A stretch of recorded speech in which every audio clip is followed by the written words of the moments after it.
For my mother's unveiling, I was trying to find something that I wanted to read, and I found a poem by Malka Lee in Yiddish, and I read it then.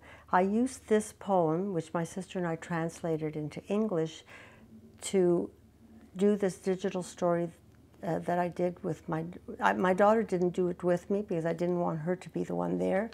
Somebody else actually worked with me. And it was a 3-day workshop which we talked about what we wanted to do. From the beginning to the end, the story changed, and I wrote pages and pages, and all I got was 1 page left. And this is, so I do quote the poem, but in English. Well, I think that because the poem, actually most of the poem is there. It's just, there were only a couple of lines that were different, that I left out in the English. Ich spinn euch a Zierungsschnur vor dir von alle meine Tag und Jahren. I spin a jewelry string for you of all my days and years. When my children prepare for their journey, your images stand behind them. Your words are embedded in me. The maturing years deepened my perceptions. I challenged the teachings of my parents who had gone through the Second World War in Poland and then Russia, where my sister and I were born. Their life was difficult, but they lived by their Bundist and Yiddishist beliefs. They wanted their lives and the lives of their children to have meaning. As a child growing up in Montreal after the war, I wanted to be like my Canadian Jewish friends. I wanted to blend in. I had a wonderful childhood and knew that I was loved unconditionally. We, my sister and I, were everything to my parents, and they in turn gave of themselves and their time to us. They wanted us to continue their Yiddish culture, secular tradition, and socialist beliefs. I rebelled in my teen years by going to synagogue, not wanting to speak Yiddish, attending classes with a rabbi.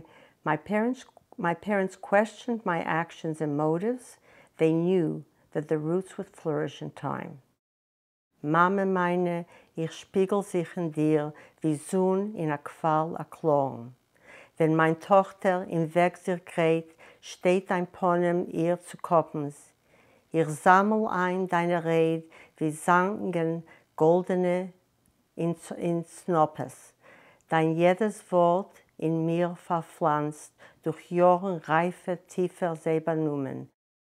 Only after my children were born did I start to understand the legacy that was passed on to me, and I wanted to pass it on to them.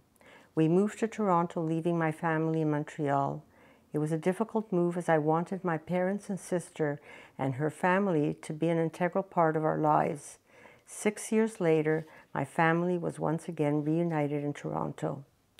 Parents, as hard as we try, are not perfect, and children challenge parents. As I did, so did Rani and Blair. Rani did it with her outward appearance. Blair always agreed and then did his own thing. The difference was that they had grandparents who were there to soften the blow for them. They spent time together instilling in my children their love of books, love of adventure, and listening to stories of their past. I missed out on not having grandparents and treasured their relationship. My children in return opened up a new world for my parents, accepting and appreciating their differences and understanding the changing times. My parents and I got the opportunity to become good friends, didn't always agree, but respected each other in our differences.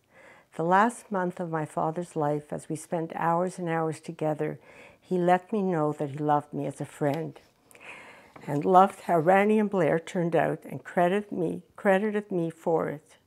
My children and I now have the same relationship, and I consider both of them very special friends. I am now able to listen, take advice from them, especially about my future endeavors and being here to prove it, because doing this digital storytelling was not something that I did easily. It came very difficult, but I decided that it was a challenge and I was going to do it. Das, was ich hab nicht geganzt, in meine Kinder hereingesponnen. Dein Gutskeit, dein Schönheit von dein Sein in meine Odern geflossen, hab ich wie guten, reuten Wein in Kehlem goldene übergegossen. That which we did not achieve, we wove into my children. And so, as with good claret, I decanted it into golden goblets. The poem is in Yiddish from Malka Lee, but I translated because I wanted to do it in English so that future generations will be able to have it.